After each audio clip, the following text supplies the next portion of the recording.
রুই মাছের ডিম দিয়ে করলা ভাজি রান্না। তো দেখো কিছুটা কিন্তু আমি বড় বড় করে রেখেছি রুই মাছের ডিমগুলো,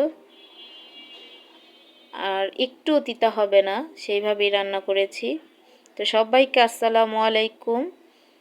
তো কিভাবে রান্না করি চলো তোমাদের সাথে আজ শেয়ার করি। প্রথমে কড়াইতে তেল দিয়ে পেঁয়াজ কুচি দিয়ে দিয়েছি,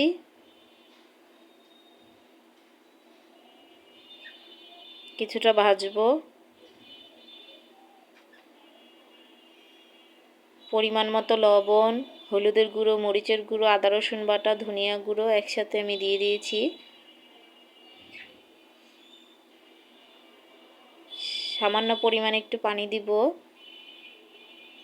এটা কষানোর জন্য মশলাটা।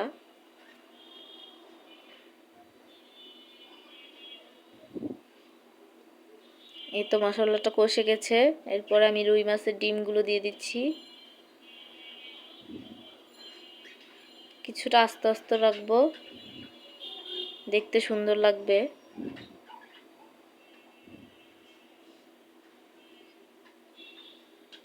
আর একটা তেজপাতাও দিয়েছি। দেখো ডিমটা কিন্তু হয়ে গিয়েছে।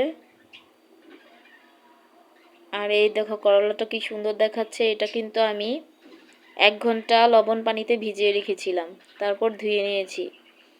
এটাতে করে একটু তিতো লাগবে না, তিতো ভাবটা চলে যাবে। আর একটু লাল আলু দিয়েছি, নওগাঁর ছোট আলু। তোমরা চাইলে আলু দিতে পারো, নাও দিতে পারো।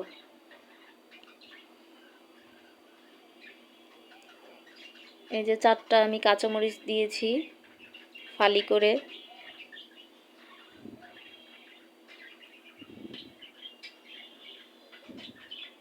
এরপরে নেড়েচেড়ে কিছুক্ষণ রান্না করব।